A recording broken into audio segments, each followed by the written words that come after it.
Oh, Dr. Cinema, and it's time for a movie face off. Now, next weekend we have the release of the much anticipated movie Justice League. Now, I know that the unofficially named DCEU hasn't had the best start. I mean, of the four films that have already been released, only Wonder Woman is objectively good. Now there's a lot of debate on the other three movies.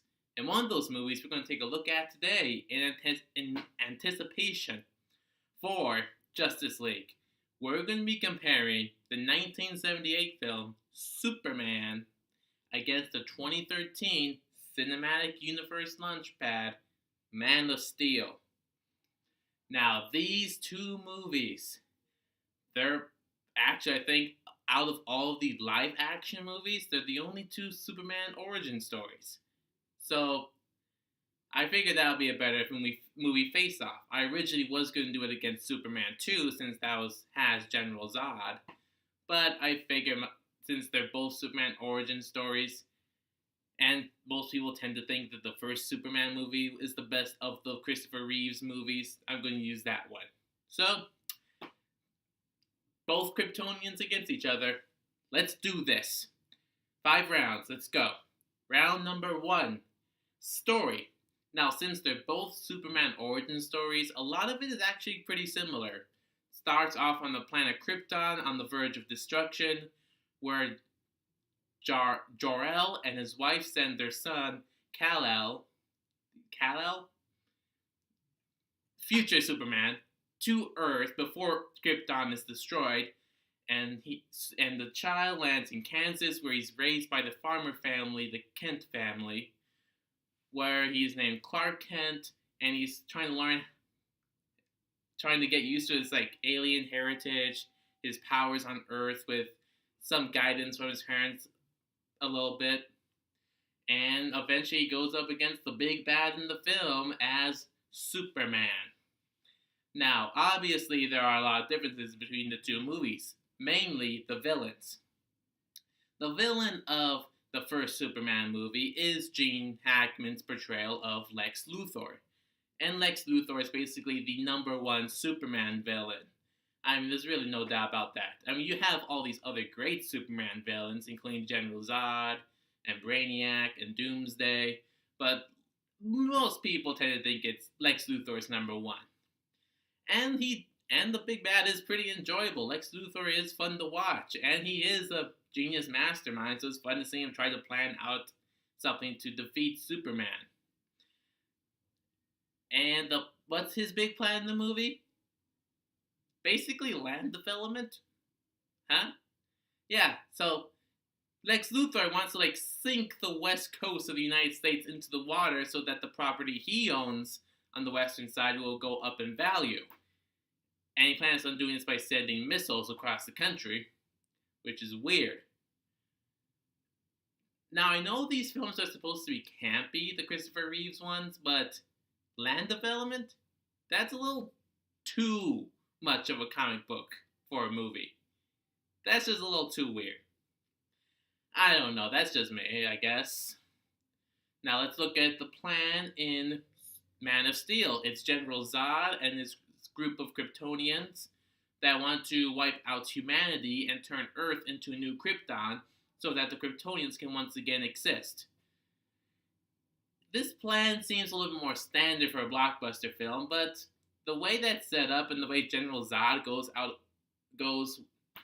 executes the plan, I kind of feel a little bit of sympathy. Not a lot, but a little bit. I mean, this is a man whose entire race, the entire existence, pretty much been completely shattered, and he's just trying to recreate the past and recreate home.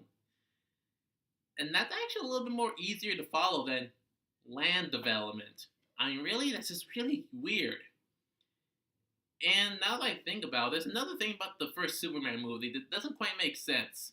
In the beginning of that 1978 film, you see General Zod and a couple of his people getting exiled and trapped into the Phantom Zone by Superman's dad. And as the baby heads towards Earth, he passes it, but they're not really focused on the rest of the movie. In fact, they don't really show up until Superman 2. That's weird. I mean, I know that was setting up for a sequel, but if we just had the first Superman movie, that would be really kind of unfocused, actually. So, with a tighter focus and a plan that's a little bit simpler to get a little bit more relatable, I'm going to have to give this round to Man of Steel. So, let's go on to cast for round 2.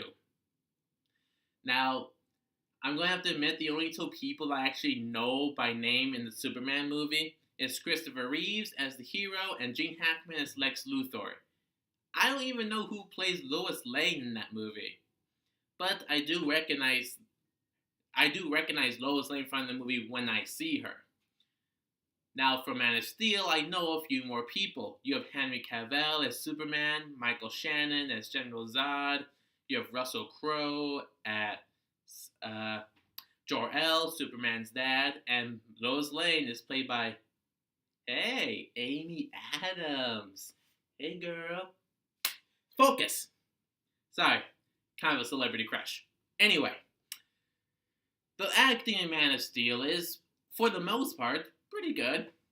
But of course, there are those moments where it gets a little bit, weird, a little bit kind of bland, since this is produced by Christopher Nolan, and basically every other sentence in a Christopher Nolan movie has to be said with the utmost seriousness. With Superman the movie, the characters are a little more distinguished, they're a little bit more recognizable, and they have more personalities. So I'm going to have to give this round to Superman the movie. Now let's move on to round 3, action. I think we both know who the winner of this round is, but go with me. In Superman the movie, you've got the big advertisement for the film was that you will believe that man can fly. And while today it does seem like green screen, it actually was pretty good back then in the 70s. So I'll give them points and credit for that. And also you've got Superman trying to outrun the missiles, Superman pushing the Earth back together at the tectonic plate level, and him going around the planet to reverse time. It's ridiculous, but it's fun ridiculous. I mean, yeah, come on. Of course, with Man of Steel, you have the action, the fight with General Zod, the other people, destruction, Metropolis, and one of my favorite action scenes from Man of Steel, Superman punching General Zod through the air, like punch, fly, punch, fly. It's the General Zod treatment. That's what people have been calling it. And I'm just going to have to give this one to Man of Steel. I mean, Superman the movie had good effects for its time. However, not all of it really holds up that well. And plus, Man of Steel's action is just, it speaks to the man in me. So 2-1 so far. Round number 4. Atmosphere. Now, you can just tell by the trailers for this movie that they're two completely different worlds. You have Superman of 1978, a movie that's really kind of optimistic, bright, cheery. Even Lex Luthor has sort of like a happy skip to his step. It's contagious. With Man of Steel, it's definitely a lot grittier, a lot more, I don't want to say grounded, but I guess I'll go with darker. And with Man of Steel, it's definitely a movie that's much more, takes out a little bit more seriously, trying to show the dire situation that the whole story takes place in. And I will give that movie credit for, trying to go a different route with the Superman lore and story. But in terms of which atmosphere catches the spirit of Superman more accurately, I'm going to have to go with the 1978 film for this one. So, 2-2 tie. Man of Steel so far has the better story and action. The Superman the movie has the better cast and atmosphere. Let's go on to the final round. Creativity. Granted, this is a tough round to judge. I mean, how do you really judge creativity in a film that's based off comic book stories? Well, let's try and take a look, shall we? So like I said, Superman back in the 70s was really seen as like a Boy Scout superhero, the do-good, hero, the goody two shoes, I guess some people will call him. And this was accurate since I think this was still during the silver age of comic books where a lot of the stories were like really censored by the comic code authority, comic code people, where a lot of the villains that were really homicidal during the golden age were turned into like jokesters and pranksters. So it's understandable. And they do have fun. They put effort into Superman the movie. And you can really see it in the sets with the ridiculously fun action. And while I do admit that the land development plan of Lex Luthor is a little bit different from a lot of comic book villains' plans, still too much of a comic book in my opinion for a major movie like this. Now let's look at Man of Steel.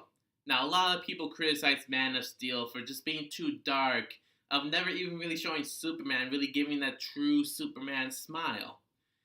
And in one sense, they're right, but on the other sense, they're taking risks. They're trying to take a character that's so famous for being one thing and try to go in a different direction with it.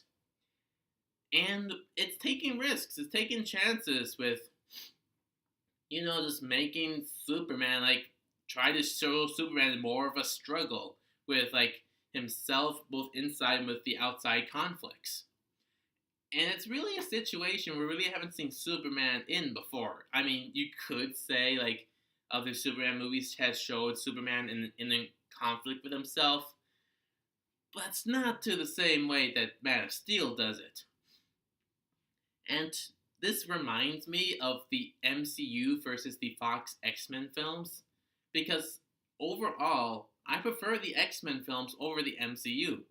I enjoy the MCU movies, don't get me wrong, but the X-Men films take risks, they take chances. I mean, this is the studio that brought us Logan and Deadpool, and if these were just going by a formula like the MCU is doing, they probably would never have been made. They wouldn't have become the legendary films that they're about to go down in history as.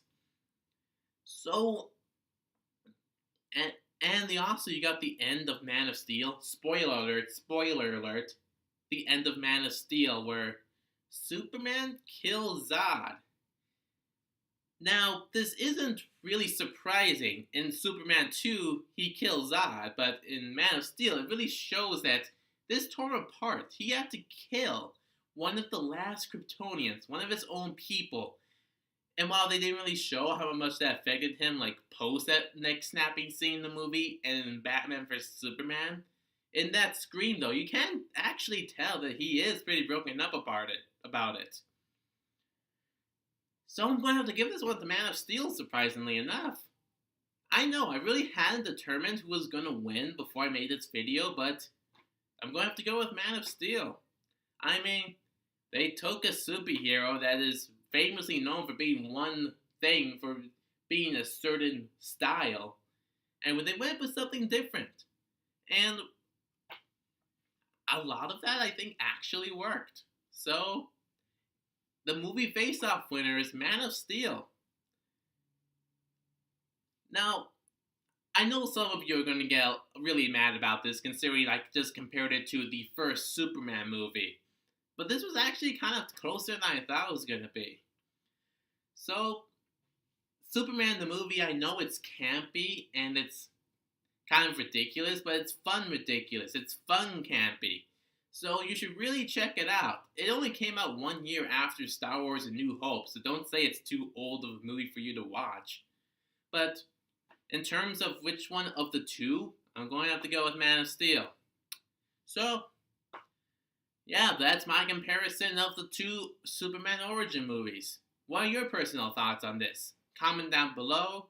Don't forget to like, subscribe, share, and Dr. Cinema. Can't wait to see you next time, guys.